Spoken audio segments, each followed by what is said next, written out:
All right, we're going to get started. So thank you guys for joining us this evening. This is a session uniquely for Texas A&M students. We're going to cover our 3+2 programs here at the Bush School. This is going to cover both the Master of Public Service and the programs that they join with, as well as the International Affairs. I had also noted to you guys in an email that we will have students join us a little after 6 o'clock, and they can take questions from this perspective of what it was like to transition from undergrad to graduate school.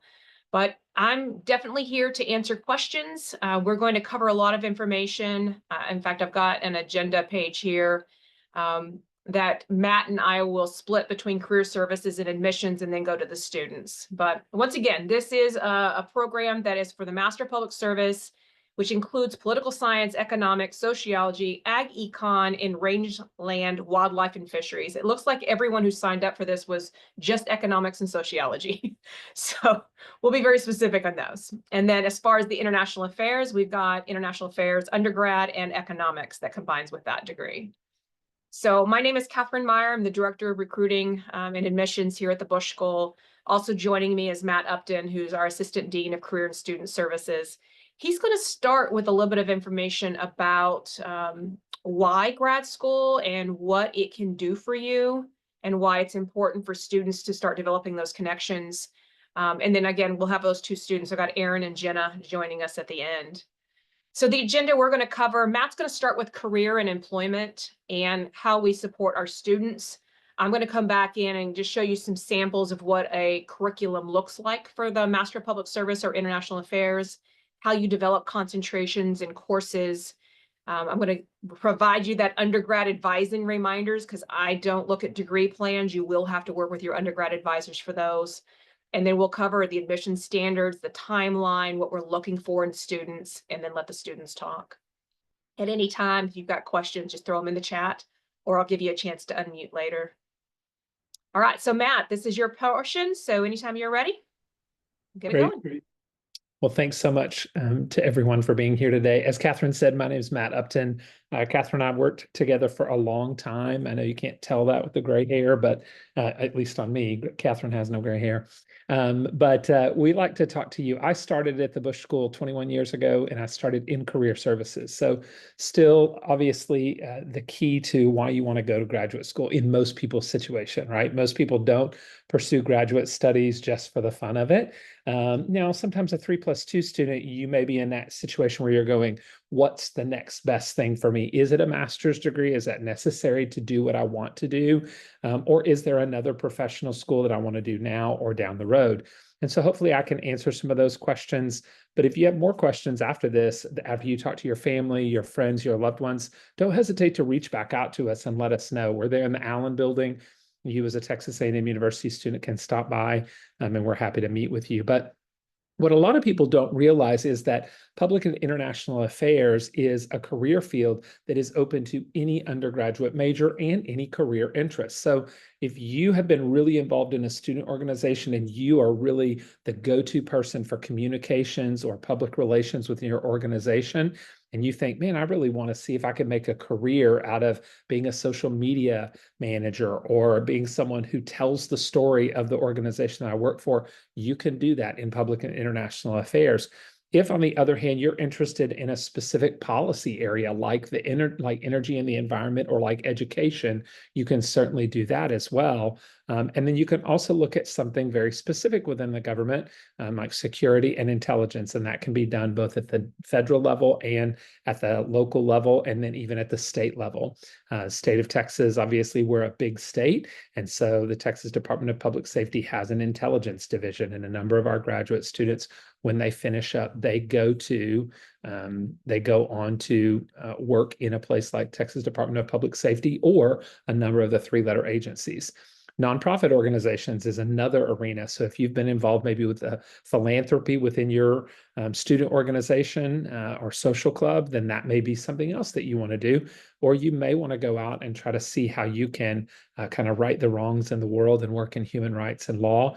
You don't always have to have a law degree for that. Some fields you do. And so those are all the things that are available to you. So So you might be curious to find out where some of our graduates go to school when they go to work when they finish school. And so here's just a sample listing of the types of organizations that our international affairs and public administration students or graduates go to work for. The three-letter agencies, probably not a big surprise if you've looked on our website and know about the national security concentration in the International Affairs Department. But you may be surprised that some of our people go to work for the U.S. Government Accountability Office. You may not even know what GAO does or what they're about, but they're actually an agency within the federal government that is mandated or given direction by Congress to go out and review different federal agencies to make sure that they're doing the work that they're asked to do. So it's a little bit of auditing, it's a lot of research, it's a lot of writing, a lot of publication. So you can do that kind of work. And if you're someone who likes to do research and analyze data and information, that might be a really great place for you. It's actually one of the top places to work in the federal government. The federal government ranks their agencies, and GAO always ends up at the top. State and local government may be another place that you're interested in. And I'll talk to you a little bit about the Texas Department of Public Safety, but in their intelligence division, but you can also work in any number of places within city government or state government, and that can be both in the state of Texas. We assume that most of our 3+2 are probably Texas residents, but maybe not. You may be from out of state, and we've surely had graduate students go to work in other states, Washington State, Louisiana, Tennessee, just some of the places, Oklahoma, some of the places that come to mind right away. Nonprofit organizations.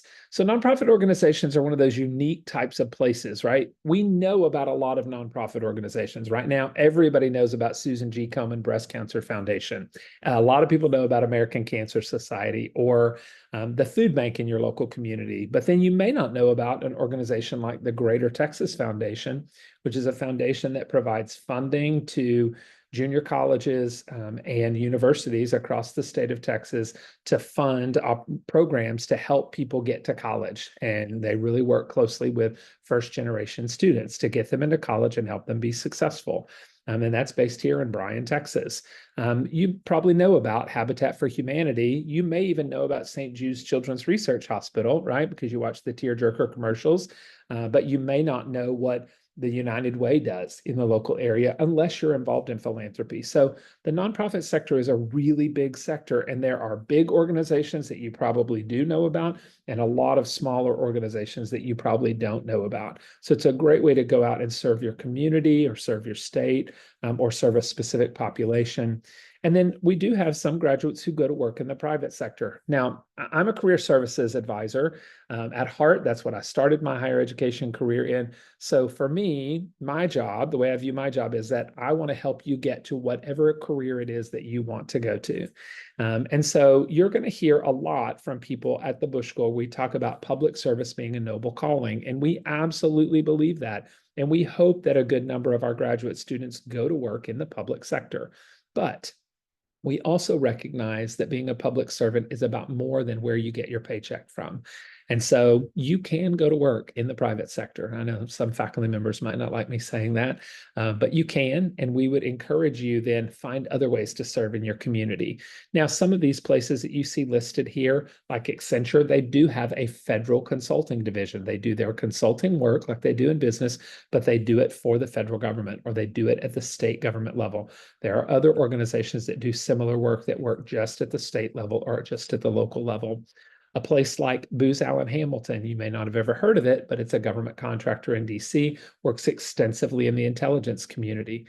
Chemonics is another Washington, DC based organization, private company, but they're a government contractor, so they do a lot of work with USAID. So plenty of opportunities for you to get involved in a wide range of career opportunities. So you may be wondering, what kind of jobs can I do? And so I alluded to some of this earlier, that you can get a job doing just about anything in the public sector, and it is true. But some of the titles with the skills that you're going to come out of with a degree for public administration or for international affairs, you could be doing analysis, and that could be everything from budgeting and finance to intelligence analysis, security analysis, coordination, being a coordinator of communications or emergency management or after school programs in a nonprofit organization, community development within your community that you live in. consultant I talked about just a few minutes ago, a developer or a director, someone who is a director of policy programs or policy development or policy assessment, where we're looking at, as an agency, looking at how did the policy that we created do? Did it accomplish what we wanted it to? And if it didn't, how do we fix that policy so that it can go back and accomplish what we wanted it to? You think about something like Obamacare, right? Obamacare was a big overhaul of the healthcare system. Well, when that was implemented, was it perfect? No. So what do? They go back and they evaluate it and they assess it. And we've got graduate students or graduates of our program who work for Health and Human Services in the federal level and at the state level, and they're reviewing the type of work that's been done there to make the policy better to serve the citizens of the state or the country. You could also be serving as a criminal investigator. You could be working as a diplomatic security agent or as a foreign service officer. You could be working as a manager or a researcher, and any number of titles that you see listed here. And this is, again, just a sampling of the types of jobs that you can do.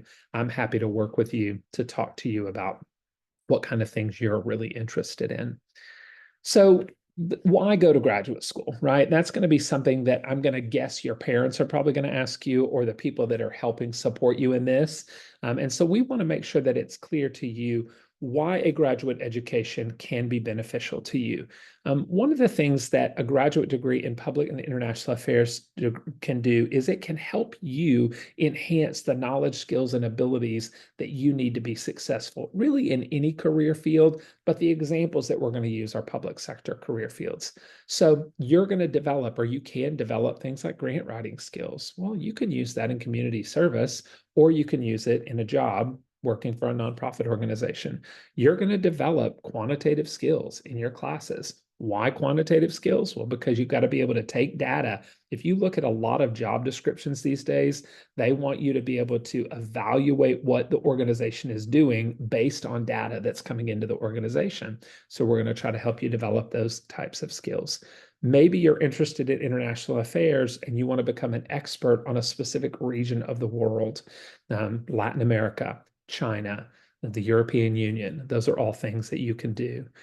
We also believe that soft skills or tangible skills that you need to be developing. And so we want to help you become a better writer. So we focus on things like bottom line, upfront writing. That's what BLUF stands for.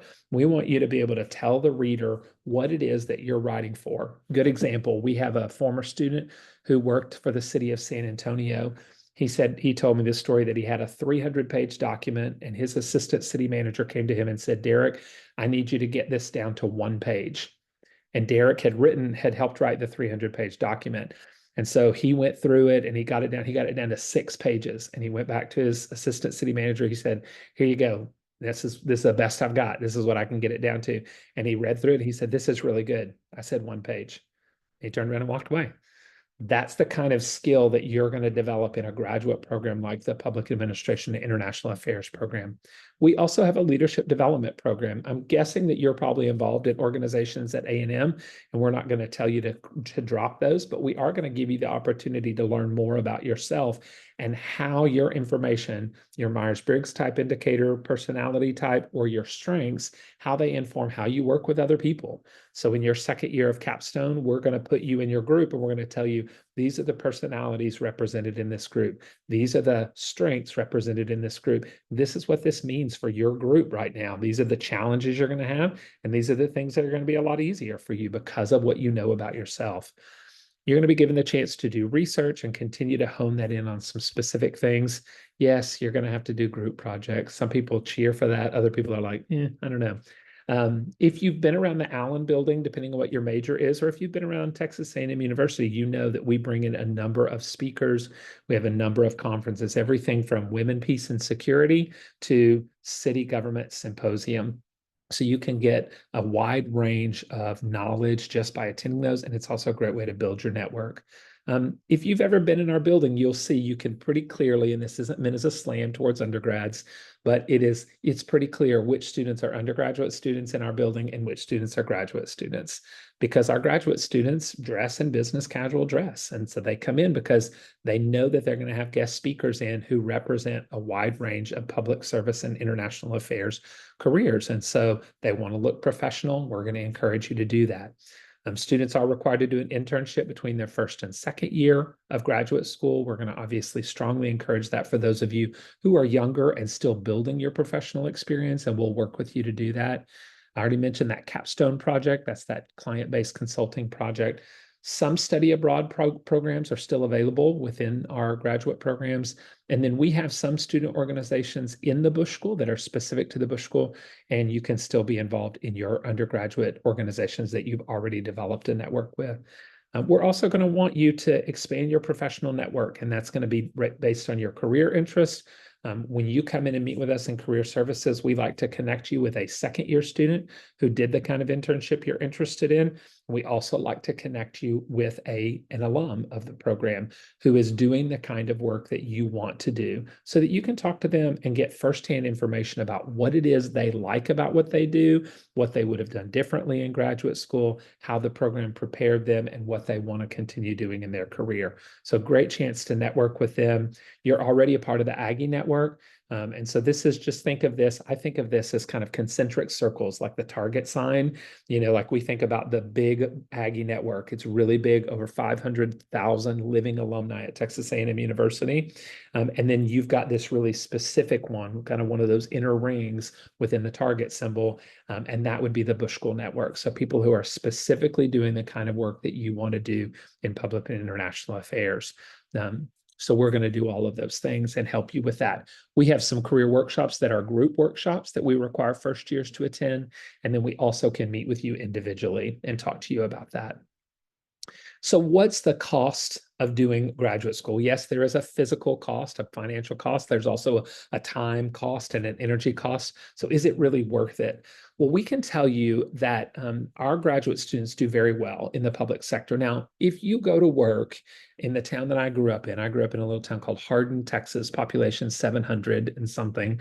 If you go to work for a nonprofit, you're probably not going to make $70,000 a year, right? But if you go to work in Houston and you work for a nonprofit, or you work for a major nonprofit or a state agency or federal agency or local government, you can do quite well. Right out of graduate school with no previous work experience, you're probably looking at $60,000 to $70,000 right out of graduate school with limited work experience. The best way to tell you about it is to look at the federal government. So if you were to get a job in Washington, D.C., when you graduate, let's say you just stay on your career path or your educational path to graduate on time and not do the 3+2 program, you would be applying for what is called the grade step 7, step 1 salary in the federal government. And you would make right now $55,924 a year. That'd be your annual salary. If you take the time to do a master's degree, you automatically qualify for a GS-9 step 1, no matter what previous work experience you have, just that master's degree, and you're going to make $68,405. So the difference between those two, almost $13,000 difference in salary for 2 years of graduate school. And you think about it, for you, you're really just adding one additional year onto your education, your undergraduate education, because your senior year becomes your first year in grad school, and then your 5th year in school, technically, unless you came in with just a lot of hours, is just that extra year. And you can definitely make up the amount of money that you spend in that last year of graduate school. So it does qualify you for more salary in the federal government. Federal government's the easiest example. We don't have a really clean example for state, local, or nonprofit organizations, but it's pretty comparable, probably a $10,000 salary bump just for having that master's degree, even if you have limited work experience. And then a lot of our students do end up working and making between $90,000 and $100,000, probably within 5 to 7 years of graduating. Obviously, a lot of factors go into that. A lot can happen in the world between now and when you're in that position. But you know, a lot of people say public service is not a place you can make a lot of money, but you can do well and you can live on it and serve a family if that's what the path that you go in. So career services, we do have a number of opportunities. We bring in employers. We have a career management system that is separate from what the Career Center on main campus offers. As a 3+2 student, you would shift over and start getting your career services from us and not from the Career Center on main campus, although there's nothing that prevents you from going back to them if you've built a relationship with them. But we do have a career management system that is just jobs and internships for our Bush School graduate students. And then we do have a potential stipend that you can apply for if your internship is unpaid between your first and second year, and if you have attended the required career workshops at the beginning of your first year. Our employment rates are typically between 86 and 99% employed of those that report, and the percentage that report is typically between 90 and 95% of our graduates are reporting their employment. So really strong employment statistics for our graduates as they finish up their degree program. I talked to you about our leadership program, the workshops, the Myers-Briggs workshops, the strengths workshops. Holly Casper-Bauer manages that. She also has a number of sessions on time management, conflict resolution. She's just helping you also build out a leadership development plan, an individual leadership development plan. And then we have a couple of people that help you with your writing. Brenda Kent and Cindy Razor work with our graduate students to help them become better writers, to learn how to do that bottom line upfront writing, and also to create an e-portfolio and that you can share with employers if you want to show them your writing skills. I talked about speakers and conferences, and then we have a number of research centers and institutes at the Bush School. Each one of them does something a little bit different. Some of them really focus on bringing in world-class speakers. Others, like the Institute for Science, Technology, and Public Policy, focuses on partnerships across campus to conduct research in that science, technology, policy arena, and to give you a chance to get involved as a student if you want to really enhance your research skills. There are study abroad trips. There are some reciprocal exchange programs with other universities. Right now, we have one with Swansea University in Wales, which is in the UK. And then we do have capstone trips, sometimes depending on who the client is. Sometimes those are international, if your client is an international client. If you're in the International Affairs program, you are required to pass an oral foreign language exam in whatever language you choose to, but you do have to pass at the intermediate low level, and that is with an organization or a testing company called the American Council for the Training of Foreign Languages, or ACTFL. You have to pass that before you finish your degree. Now, if you finish all 4 semesters of your graduate degree and you don't pass your language exam, then you unfortunately won't get your degree at that time, but you'll still be able to continue taking that language exam. We do offer some support for that, though. Rosetta Stone, individual licenses. We have practice groups with tutors, and then you can do a language immersion instead of an internship between your first and second year, again, if you're in that international affairs program. Some of our internal student organizations, we have a public service organization, does service activities throughout the year. We have a student government association that's specific to the Bush School. It's a graduate student government association. We have the Ambassadors Council. They serve as our hosts for any of our guest speakers or VIPs that are coming in to the school, and they wear a really nice navy blue jacket, similar to maroon coats if you're familiar with them, but for Bush School specific events. And then we have chapters of the International City County Management Association, and we have a student chapter of the Association of Fundraising Professionals, that's AFP, and then we also have student organizations who do everything from intramural sports to doing work like the Alexander Hamilton Society, bringing in speakers and having different events related to public and international affairs. So I think that's it for me.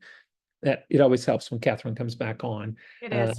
Tells me. But again, my office is upstairs in the same area as Catherine's. I'm on the second floor of the Allen building. If you have specific questions about your career interest and want to talk to me about that, feel free to shoot me an email and I'll gladly schedule some time with you. Happy to meet with you and answer any questions you have now or in the future. Great. Thank you, Matt. That was really informative. So we're going to transition. And so, Matt, thank you. I know you may have to head out, but we appreciate that. And I can get you his email later.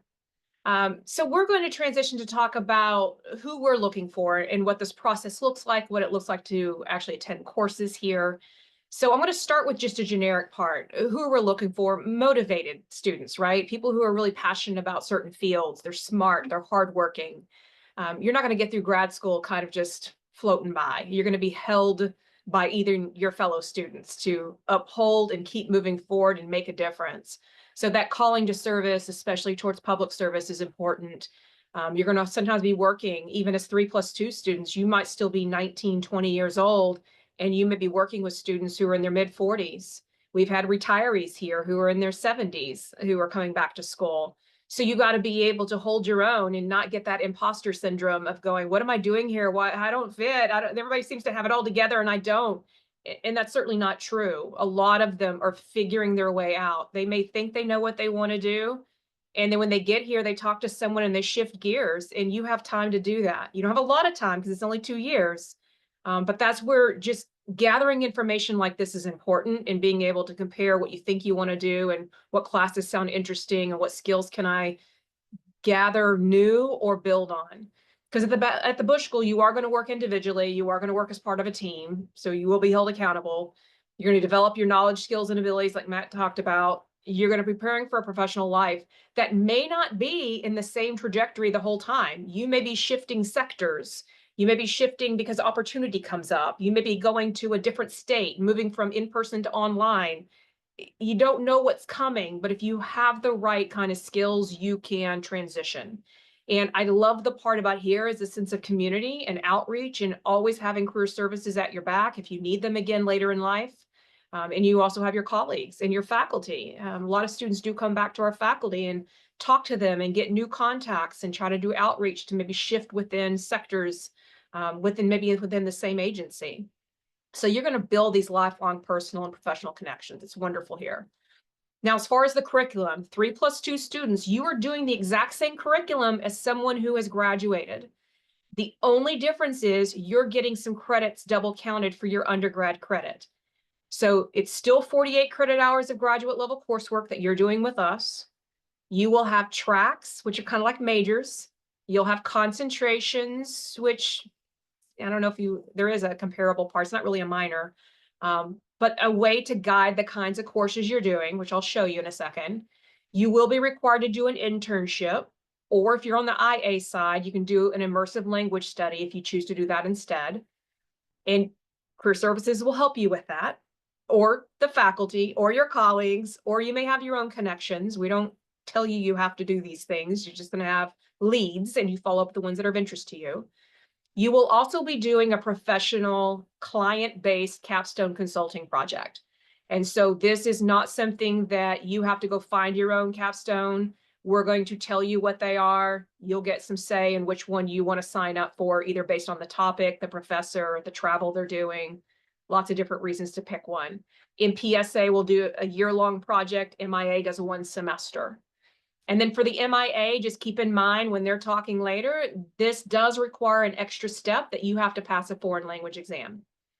Now, when it comes time for graduation, keep in mind, you are not graduating with your undergrad degree. So if you're in sociology, you don't get that at the end of your first year at the Bush School.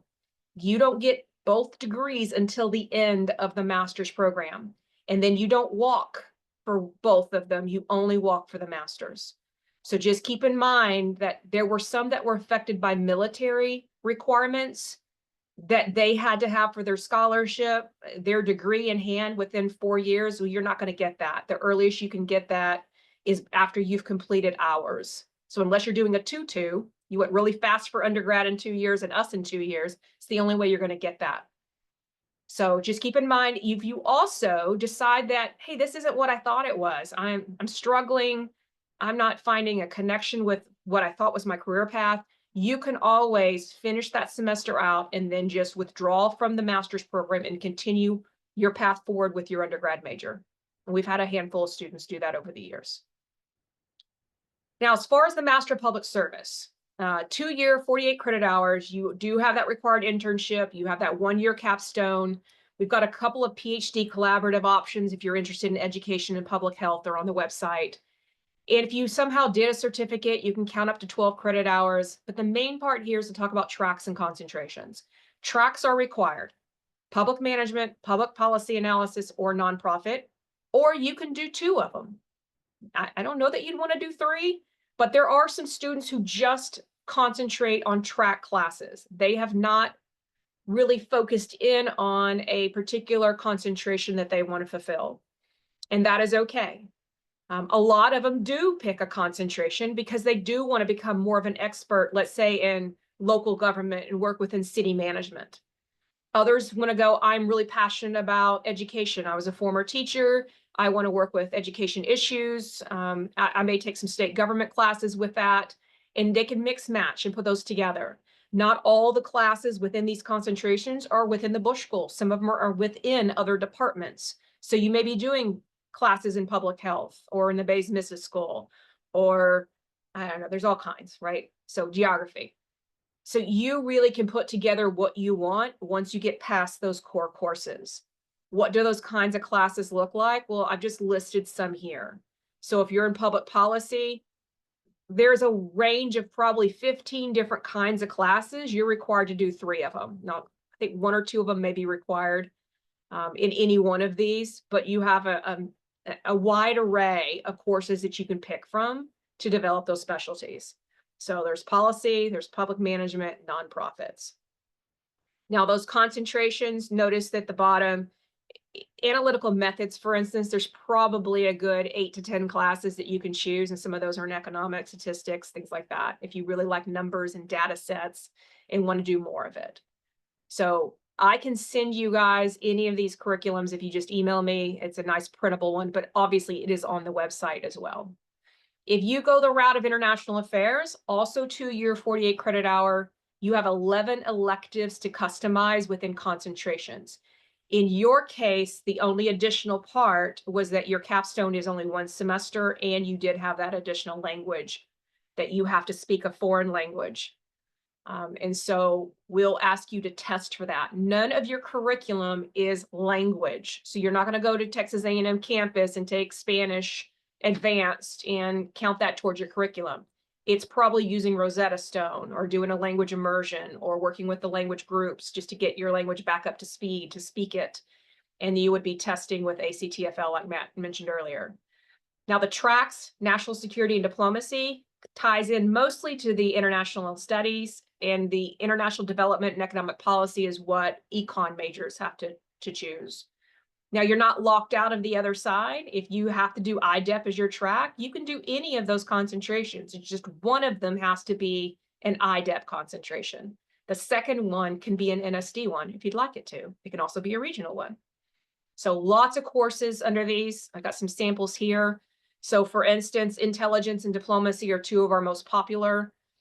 Some of those have high demand classes. They're harder to get into.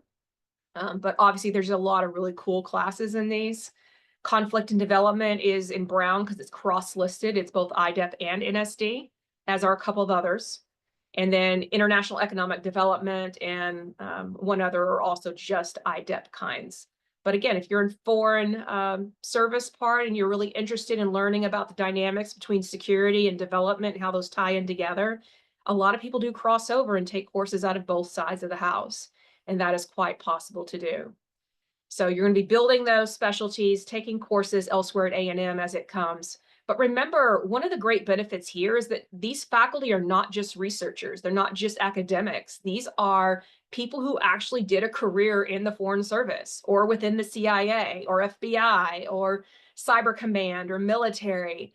And so we have several of these. I'm not going to read all this out, but people who have served within their country, right, in all those different aspects, and became leaders in their fields, and they're now passing that knowledge and the practicality of learning how to do things like bluff, that bottom line up front. How do you get that information out to the stakeholders clearly, concisely, and maturely, and understanding what's required and being able to provide that with a lot of instruction? Because you've already done it here. You've already been practiced in front of a classroom. Now, the Public Service Administration side, same idea. They have people who've led nonprofits. They've got people who are working with the public and private sectors in organization. They have Texas Education and School Finance, a lot of different areas. So you've got an opportunity to take courses from both practitioners and academics. And the setting is going to be much smaller. Most of our classes top off at about 20 to 25 students. I know my GA mentioned earlier, he has got a class of 8. So you are going to be held accountable in those classes. There's no 100 people sitting in a room. I hope they don't call on me. They're going to call on you. So you got to come in knowing that you've done your work, you've done your readings. Sometimes the students will get together in groups and work out the problems of the quantitative methods, or they're talking about the different articles they've read. You've got to figure out ways to get through a lot of information. And so on average, the MPSA is usually enrolling between 80 to 90 students, and the IA is usually 90 to 100 students each year. We do it each fall. So just keep in mind, it's a good cohort, but your classes you're sitting in are much smaller. So when we get into the 3+2, you need to keep in mind, by the time you enroll with us in your senior year, you need to have completed around that 104 hours. That's what's needed to get through all those prerequisite undergrad classes. Once you come to us, there's no time to squeeze in that one undergrad writing class. I'm just going to take it while I'm at the Bush School. You don't have time at the graduate level. 9 hours is a full load at the graduate level. We do 12 hours. So you're already over what a typical graduate load is. To throw in one more class and take 15 hours, that is not like taking 15 hours in undergrad. It's more like taking 20 hours. And it's a lot on you. So you've got to work with that undergrad advisor using those sheets to make sure those classes are mapped out and that you're on time for a fall entry, because we don't have spring entry. So make sure that you time it correctly. If that means summer school to knock out 2 classes to stay on pathway, then do that. If you're from international studies, make sure that your study abroad requirement is taken before entry here. So some have done it in the spring before they come into us, or in that summer before they come to us that fall. You've got to make sure you set back some of your undergrad classes, because our classes need to count for something, or you've just paid money and time to take a class that ours would have counted for. It's roughly about 18 hours most of the time, but your undergrad advisors can help you with that. Also, your GPA matters. That GPA at time of enrollment, everyone needs to be at 3.25. Now, we've had some that have applied where they're at a 3.2 and they're off by a little bit, but you've got to get it up above a 3.25 or we will withdraw that offer. And you're just going to have to complete in your undergrad department. There's not a lot of wiggle room in this. It's the way it's stated in that contract. So 3.5 is the minimum GPA for INTA. And the reason it's higher is because international affairs typically has a higher GPA, sitting at about 3.6. So they just want to make sure if you're coming in for international affairs that you're up to that level. You are going to be filling out those course planners through undergrad. They're on the website, both under the application part, specifically there. And there's a little bit more information just under the program information. Classification, you are still an undergrad 4 when you start with us in your senior year. So you are still paying undergrad prices. So if you locked in 4 years ago, you're still paying that undergrad price. You do not have to pay the Bush School $3,000 per year until your second year. So you do save a little bit of money in that, and of course, you're counting some of our classes for you. But I'll talk about funding is a little different here. Now, you will change to a G7, which is graduate level, master's student between your first and second year. So you'll be transitioned, you'll then be a G7, you'll start paying our higher fees, and then our higher scholarship will kick in, which I'll cover on another slide. So I do want to give one warning on this, because this is a financial aid thing that catches a couple of students. If you are at all in undergrad taking out federal financial aid, listen closely. If you are not, if you're just getting an Aggie scholarship or you don't qualify for federal financial aid, then you're okay, it won't matter. But if you do, keep in mind, you've got to be a full-time student at 12 hours at the undergrad level. And when you do that in their first year, you're fine. 12 hours in the fall is great. But in the 12 hours that you start taking in the spring, remember, your undergrad classes, they can only take 18 hours. You just took 12 of them. There's only 6 hours left to double count towards that. So now you're at 6 hours according to federal financial aid. And so they don't see you as a full-time student. You will not qualify for federal financial aid in your spring semester. So it becomes a problem for some people, and you have to work for financial aid to make sure that you're not hit by that. It doesn't hit all of our students, but I kind of map it out and spell it out here. But those that have Pell and federal loans, it will affect you. If you're just getting Texas A&M and state level, it doesn't. You're fine both times. Now, by the time you come to us by that G7 for your second year, you're back on track again and you're all fine again. It's just that for undergrad, you got to be 12 hours to be full-time student, and only 6 are going to count for spring. Because the grad level, remember, 12 hours you're taking with us, only 6 of those hours in your second semester count because of that 18-hour limit. So I know if I can explain that any better, but you can always come to me later if I need to.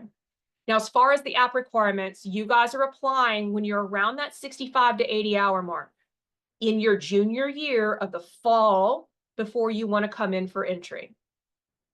So 65 to 80 hours, you should be looking at the website, finding out when are things due. We only have fall enrollment. That means that application opened in September and it's going to run until December, January. You've got to get your stuff in by January 5th or the 10th, or you may miss the boat. You come to me in April, it may be too late. We'll probably already shut it down and have a full class. So what do we need from you? You're going to do an internal application because you don't need to go through GradCast because you're still an undergrad student. You're going to throw the system off. So it's just an internal app. It's on our website. You're going to submit a resume, a personal statement. Basically, that statement is telling who you are, where you're from, what you want to study, why you're passionate about this field. Because you're getting an opportunity to tell faculty who you are and what you're excited about. The transcripts, you don't have to worry about those as long as everything had already been turned to A&M earlier, which it should have been, because we can download those from the system. Recommendations, we only need 2 of them now. We went from 3 to 2 this year. So just find 2 faculty, preferable, that can talk about your abilities in the classroom, because that's what the faculty want to read about, is what other people thought about you in the classroom. The maturity, being able to work together, how you handled yourself. That's their number one concern. If you can only get 1 academic and 1 of someone who knows you from a student org leadership, something like that, that's fine. We're not going to say, oh, that's terrible, don't do that. It's just, that's not exactly what faculty are looking for most of the time, but it's still 2, and it's okay. GRE scores are optional. You do not have to go through the process of taking it if you don't feel like you're a strong test taker. If you want more information about the GRE, you can email me and I'll give you some basics about it. And we only need the proof of English proficiency for international applicants. Our priority funding deadline is December 15th, so that comes up pretty quickly. That just means that every scholarship that's out there and available, we can consider you for. It's not very much longer, and the whole deadline's due anyway. January 5th for the MIA, January 10th for the MPSA. We're then getting those files ready for faculty. We start reviewing them in January. We invite you to interview in February. Notice that February 14th, 15th for the MPSA, 21st, 22nd for the MIA.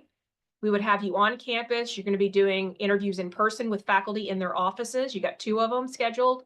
You'll have an opportunity for panels with alumni, with students. You can go to resource tables and find out about what SGA, the different involvements, and just have a number of different fun interactions here. We'll have alumni, we'll have the faculty being able to sit at the table with you for dinner, things like that. We'll then make decisions in either late February or early March. And with that decision also comes your offer for funding. And so you have until April 15th to let us know. But as you know, registration's already starting for classes in March. So the sooner you tell us that you're coming and can get everything lined up, the sooner you can start registering for classes. Guaranteed, some of them will fill up quickly. And so it's better not to wait to the last second if possible. Now, according to financial aid and how we work this, I'm going to first just say that this is competitive enrollment. MPSA average is almost a 3.5. MIA is a little higher than that. Your scholarship level, we're going to tell you what your second year funding is, because what's unique about you as a 3+2 student is you only get $1,000 from us in your first year. The reason being is because a lot of our students are already high profile with some significant scholarship money in undergrad, and they can continue that and use that into their fourth year, their senior year. So we're not trying to pile on top of that other funding because we need to use it for other people too. So in your first year, you're only going to be told, hey, you're going to get 500 in the fall, 500 in the spring. But we would have told you in your offer letter what your second year funding is. Typically, you guys are getting somewhere between 3,000, 5,000, 7,000, or 10,000.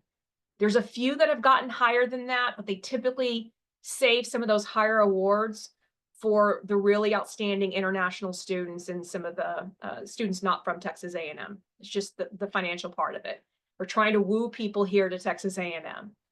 So it is a merit scholarship. So there have been some that are 4.0, really great in terms of their activities, their leadership, the internships they've taken up, and some of them have won the 15,000. 20's new. I doubt we'll give 20, except for somebody who's probably from international. Those are usually the few that we have, we usually give them to them.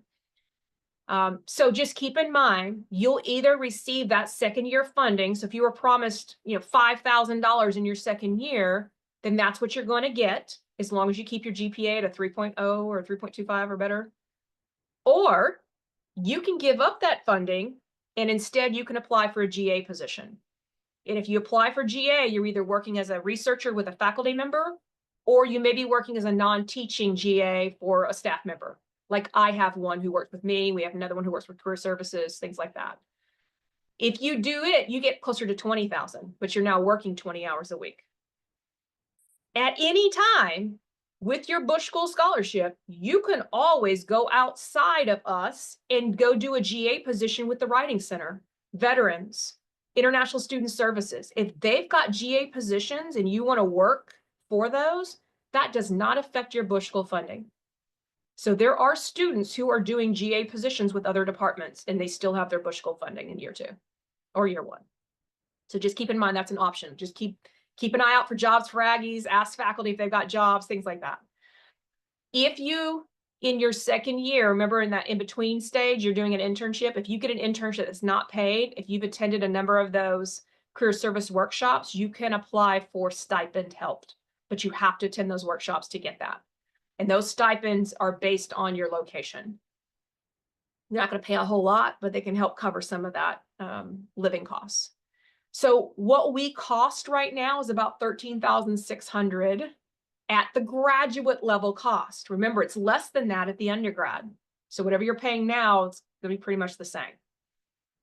Non-Texans, if you come to us and you're from Oklahoma or wherever, we will give you a non-resident tuition waiver, because that $1,000 can qualify you. We may have to do a $3,000 if it comes to that, but we'll work with students if we need to modify it, because at undergrad, you have to have 3,000 or more. Grad school, it can be just 1,000 or more. Okay, I've covered a lot, but we are around that. It's almost 6:20 now, but we've got both Erin and Jenna here on the call with us.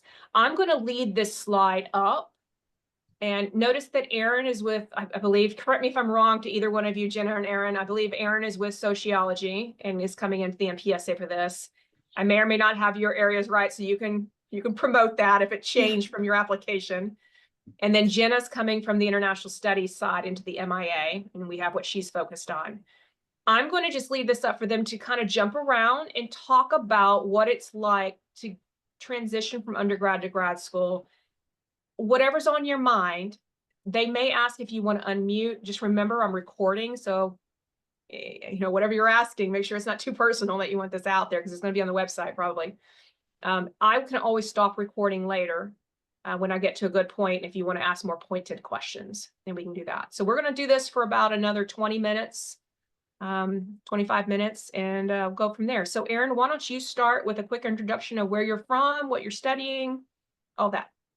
Yeah, so hi guys, I'm Erin Taravella. I'm from Nacogdoches, Texas, and I did do a sociology undergrad.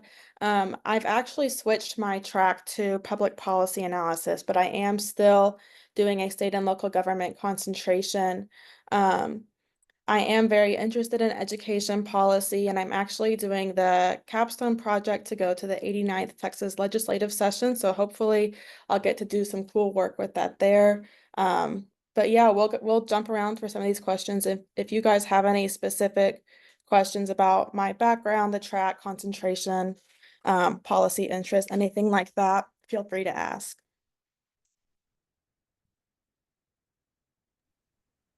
Okay, yeah, I can introduce myself. Nice to meet you guys. I'm Jenna. I'm from Dallas, and my undergrad was just in international studies. And then, yeah, now I'm in the MIA program with national security and defense, and my concentrations are the grand strategy and defense concentration, as well as the intelligence concentration. And I can start off by just talking about the differences between undergrad and grad school. I would say the biggest difference is probably just the course load as well as the classroom environment. It is for sure a step up from undergrad, but since you have that smaller classroom experience, I think it gives you more motivation as also knowing that you really have to do your work and be prepared when you show up to class, I think helps. And then just the classroom environment, classes are 3 hours long, so that is different from undergrad. Um, but I would just say the faculty and the professors are absolutely incredible. And it is just incredible to be able to really focus on what you're interested in, which I think has been one of the best experiences for me is being able to take classes that I am super interested in and I know will be really impactful, especially when I start a career. Um, and yeah, the classroom environment is definitely smaller. Classes are smaller and you will get called on. I would say that was also a big difference. There are a lot of people around our age, but there are also a lot of adults in your classes who have really cool experiences, who have come from school, but also a real job and working, which they just have more knowledge than, I could have had at that time. So that for sure is different. But I would just say my biggest advice is you just have to be confident as well as just being prepared. And what you get in is what you'll put out. And yeah, Aaron, if you have anything to add on that. Yeah, I think I'll echo a lot of what Jenna said. So definitely the workload going from undergrad to graduate school is a lot different. It's something that I wasn't prepared for, so it's good that you guys are hearing it now. Um, most of my classes, probably reading per week, I would say averages between like 50 to 100 pages per week per class. And so it's something that you definitely want to prepare for. Start getting good study habits for that now. Don't let the procrastination get you. It will at some point in the semester, but try to stay as prepared and on top of it as you can. Because like Jenna said, you will get called on and it is expected to participate more in discussion. A lot of our classes are seminar style, kind of Socratic based. And so that's just something to think about, something to be ready for. I was not prepared for that, but I have grown to like it. It does force you to think outside of the box. And I think that one of the biggest things about grad school is that you're learning to ask questions, not just answer them. And so you really have to learn to kind of read in a different way, study strategically, that sort of thing. But overall, the classroom experience is really different, but really great. Group work, you're learning how to basically do project management, work with other people.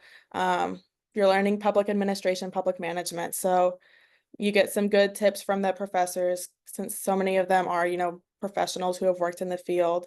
As far as the career leadership and writing workshops, Bush School provides some really, really great opportunities for that. I've gone to ones for the CIA, DIA, different nonprofits, lots of things about local, state, federal government, really anything that you could be interested in, they'll provide workshops on, help you get connections in the areas. And then those leadership and writing workshops will be really, really helpful for, especially I think for 3+2 students and building those skills early on. If you're nervous about any of that, I found them to be really, really helpful. Let's see. Do you guys have any specific questions or do y'all want us to answer any of these other ones?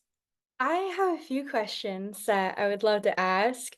I specifically am kind of curious about that fusion senior year where you're still completing undergrad and then starting to take your courses at the Bush School. Was there anything that I know, Erin, you said that you were a little bit surprised by kind of the switch in dynamic. What was some major things that changed about that year that you might not have been expecting? Like, balancing undergrad and now having these 3-hour long graduate school courses, how did that change your senior year from previous undergrad years? It took a lot of kind of reworking my study habits and reworking my time management. I don't think I ever really learned time management as well as I should have until I got to grad school. And so when I got to my 12 hours of grad school level classes, I was like, oh my gosh, where do I even start for all of this? I would say that definitely attending the workshops that the Career Center does really helped with that because they help you with everything, time management, networking, basically just relearning how to be a student most effectively and efficiently. Um, Definitely the biggest switch going from undergrad to grad school was the difference in the amount of reading that you'll have. I did find that a lot of my classes and a lot of my professors were really helpful in kind of teaching us how to split it up at the beginning. So we would form work groups where we'd each take on different parts of the reading and then kind of teach it to each other. So definitely finding strategies like that made the transition a lot easier. Thank you. Hmm. I don't want to take any, I don't know, Maddie, if you have any questions, but I have one more about the kind of track. I know you mentioned that you shifted your track at the beginning of this year. Is there a specific time, like when you apply, or when you register for the classes, is that when you kind of think, okay, I want to go more the public management route, or is it kind of just something that builds as you register for the graduate level work? Yeah, so the first semester, all the students pretty much take the same classes, at least in the public administration department. Someone can correct me if I but so you start off with all the same classes, and then based on that, you're kind of able to see whether which track you want to go. So I had originally thought I wanted to do public management, but I really, really enjoyed my quantitative methods class. And so I had a really good relationship with that professor, and so she is actually kind of who told me, I think you belong more with policy analysis. So taking the classes, seeing what you enjoy, and then building relationships with your professors who, get to see how you work in the classroom and what your strengths are. Those are really going to be helpful in finding what you want your track to be, which you'll declare at the end of your first semester, and then build your schedule going out from there. Okay, perfect. Thank you so much. Yes. I can also add that there is a lot of flexibility when you are choosing your concentrations. You can change your mind later on if you want to. And I know that since you do have the four, at least for MIA, you have the 4 core classes, and then you have to take 3 classes in each of your 2 concentrations, but you still have, I believe, around 12 hours to take any other courses that you're interested in. So even if you are interested in something, you still have the opportunity to take those courses. And if later on you realize, like, oh my gosh, I really like this, and I think this is what I think I want to do, you have the opportunity to change it up. So that was also like really comforting to know that if in the end I wanted to maybe change my mind, it was possible. But I would definitely, in your interviews and in your applications for 3+2, be able to say like what concentrations right now you want to do and why, even if along the lines you aren't entirely sure. Just know know what you're interested in, and know like why you want to serve, and then finding whatever like niche topic or niche thing that you find that you really love, then you can do that, which is really nice too. Awesome. Thank you. I have a question. So I know you guys mentioned the course load being something that really caught y'all off guard when transitioning. When you guys were undergrad, did you guys start with 12 hours, or did you guys was most of the big transition moving into the 12 hours? I hope I asked that question. Yeah, in undergrad, I was taking, I would say, majority 15 hours each semester in undergrad, and then transitioning to the 12 hours. I would just say it is a greater course load, absolutely, but I would say the biggest change is just the amount of reading that you're going to have to be doing. That's the biggest course load that you'll get, I would say, in any classes is just reading outside, because you do only meet once a week. So they do give you a lot of work because you only meet one day a week. And so I think that's just what you have to get used to, especially just being able to focus and read and carve out time throughout your week to make sure you get all that done for each class, I would say. But I mean, I was taking 12, 15 hours in undergrad and then now 12 in grad school. So if that answers your question, I'm not sure, but Yeah.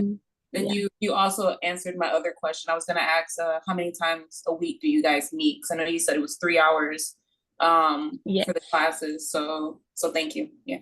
Yeah, so you only meet once a week. So you'll meet I have class on Thursday, so I only see that professor in that class every Thursday. But in a way, like, you do have a lot of free time, because like I have 2 days of no school. I don't have school Tuesdays or Fridays.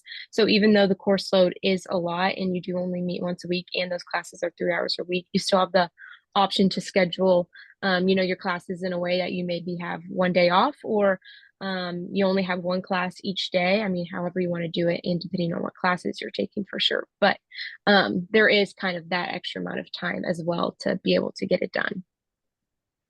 So you would say you've been able to kind of balance, I see that's one of the questions, as far as balancing working and school, there's been a good balance?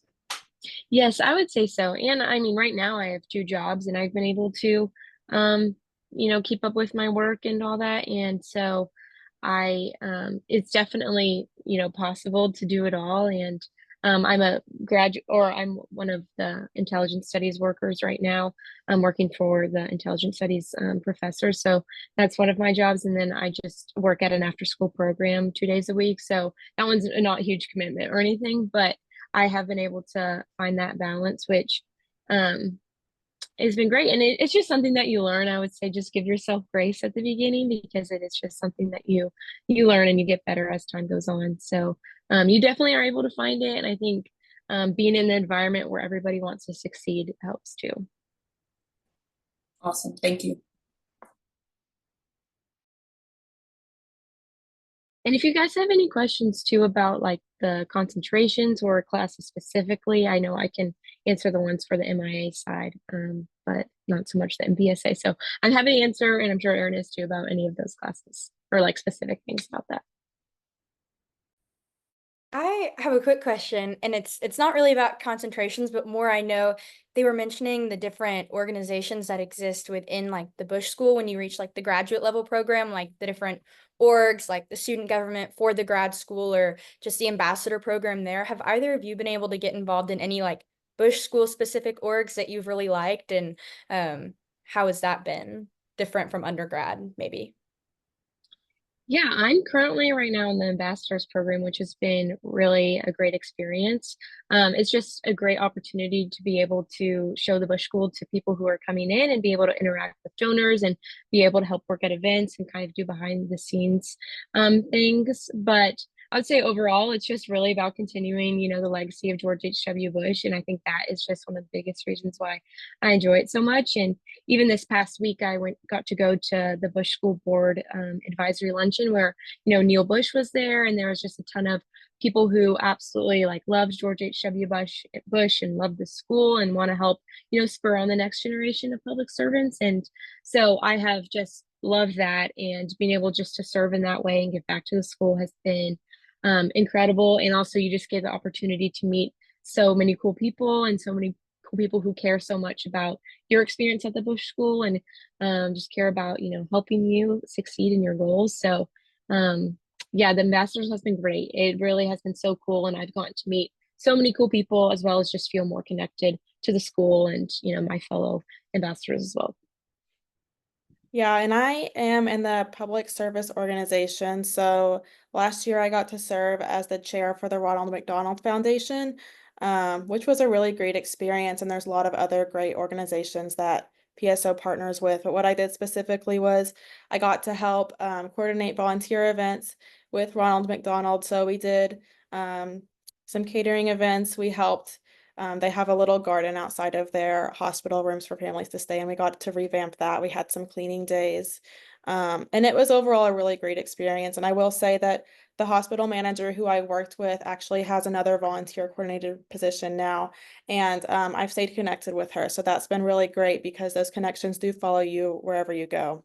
I'm also involved in the International City County Management Association, and they have a lot of really great seminars, speaker events, things like that to attend.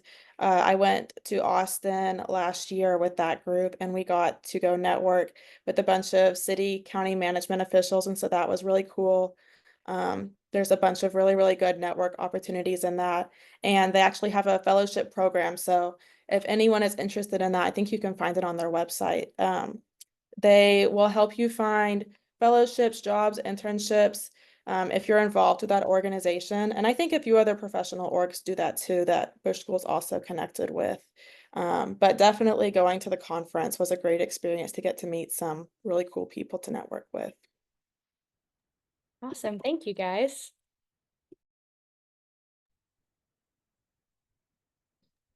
Also, feel free, afterwards, if you guys have a question or, have anything else you can want to ask, like my email's on there. So please email me and I'm more than happy to talk or, like y'all can come to the Bush School and I can meet with you and just talk about different things. So more than happy to do any of that. So, yeah. Yeah, even if you guys want to add us on LinkedIn, anything like that, if that's easier for you to message us with, if you have any specific questions that you want to chat more about.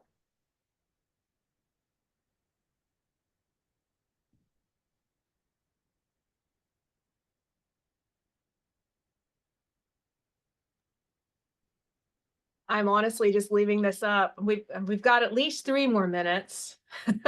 Anything else? Maybe even advice our current students can offer, or things you wish you knew before. I know you wish you'd known how hard it was. It is quite the transition for sure.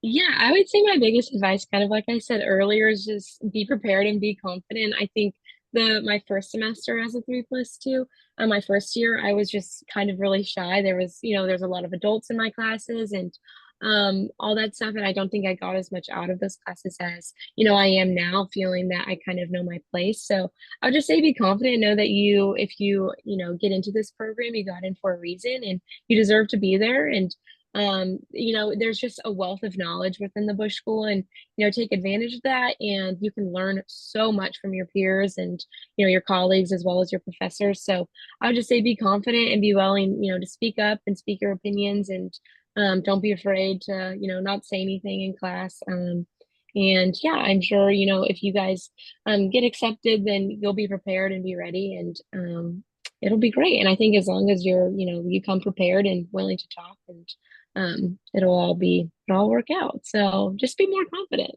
I would say. But yeah. And I'll echo that same sentiment. Yeah, definitely be confident. Know that you're there for a reason. I remember I was so nervous orientation week just because everyone was so much older, had more life experience. And our department head said, once you're in, we'll take care of you. We're going to help nurture you. So, and that's the truth. The Bush School really does help with that. So don't be nervous. I guess that's my advice. Be confident. Yeah. And let Don't me be add on to overwhelmed that. by the adults too. I think also just the ability to know that not everyone has it together like you think they do. That we all struggle in different projects, classes, dynamics of what's going on in the world, and just understanding that you can go to your professors and talk to them. You can get with other colleagues from the class and do group work if you're struggling to get all the readings, and figure out how to manage. How are you managing it? What can we do to get on top of this? They're here to be supportive and collaborative. It's not a cutthroat environment of, nope, can't look at my stuff. I need that 1A they're going to give.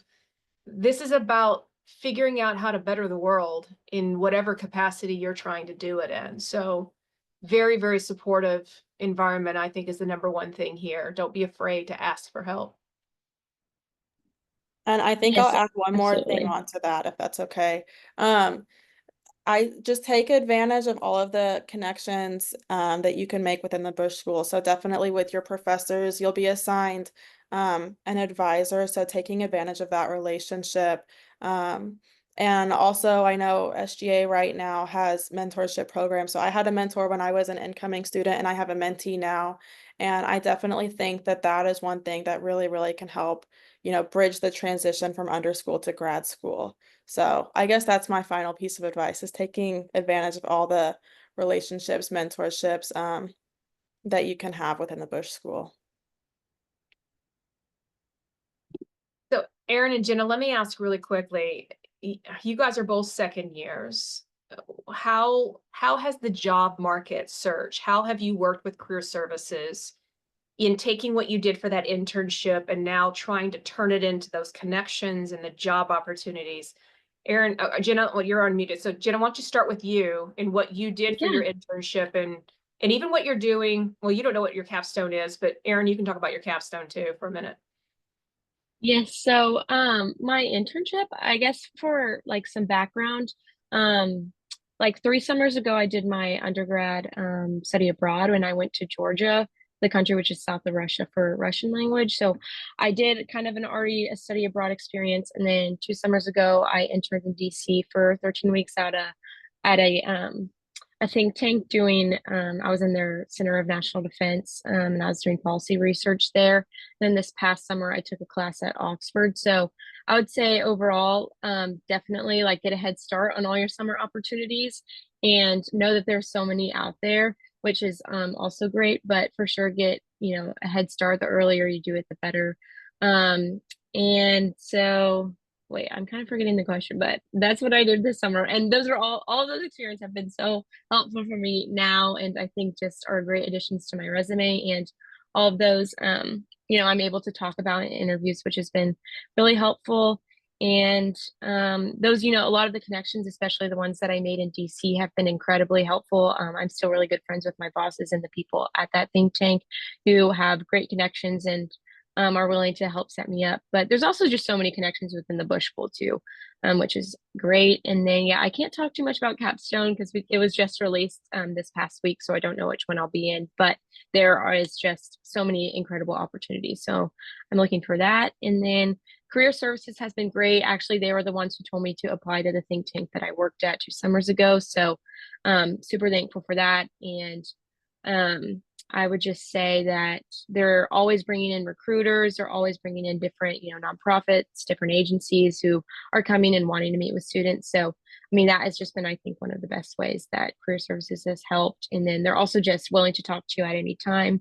They're so happy to help. That's their job, and they want you to succeed and help get you a job because that's what you're here for. So, it's really just been so great. And the job search, it's still going on right now. So, yeah, I'm excited. So my internship was with an organization partnered with Stephen F. Austin University in Nacogdoches, Texas. And so it's a grassroots community organization that has a bunch of different goals, but my main task was doing policy research for our county jail, specifically related to mental health, which is one of my policy interests. So that was really great because it definitely also added some really good things to my resume, gave me a much broader knowledge of the issue, and I would say more of a hands-on type of knowledge than, what you typically get from just research. And so that was really helpful, gave me a lot of good networks to start using. It's funded by the Hogg Foundation, so I made some really good connections there. And they've given me some really great advice for my capstone, which is going to Austin for this next legislative session. So my job search actually looks a little bit different since I'm going there. So I'm currently looking for a member of the House or a senator to work for, or an agency or committee. But Hogg Foundation has given me some good tips on, people who align with my policy interests, and Bush School has been really helpful with that. Career Services fixed my resume for me a million times. And I learned a lot in my Career Services workshop, especially first semester. So definitely take advantage of that. Even if you're not doing it for the stipend, just going to make yourself as attractive of an applicant as possible. That definitely helped me land my internship. I haven't started looking for a post-grad job yet because looking for one right now for capstone's a little stressful. but I'm sure I will be utilizing all of Bush School's career services that they offer as, as soon as I can. As soon as I have this next capstone step out of the way, I will. That's for sure. And Matt's early to tell you guys that usually the public service, you're going to have a lot more opportunities into that March, April, May, June, even after graduation than the IA, who has to get going almost a year out for some of your jobs, because sometimes they're hiring you before you've even graduated because you've got to go through security clearances. So they do look different. The staff are great in telling you in career services what to expect, how to maneuver, how to transition from a state and local level to, hey, I need to do a federal government resume for this cover letter and this job. So they're here. Utilize them. And I will say overall, this is the benefits. This is why you come to grad school. And that's why people come to me at grad fairs and say, hey, I can just go get a job. I don't need a master's degree.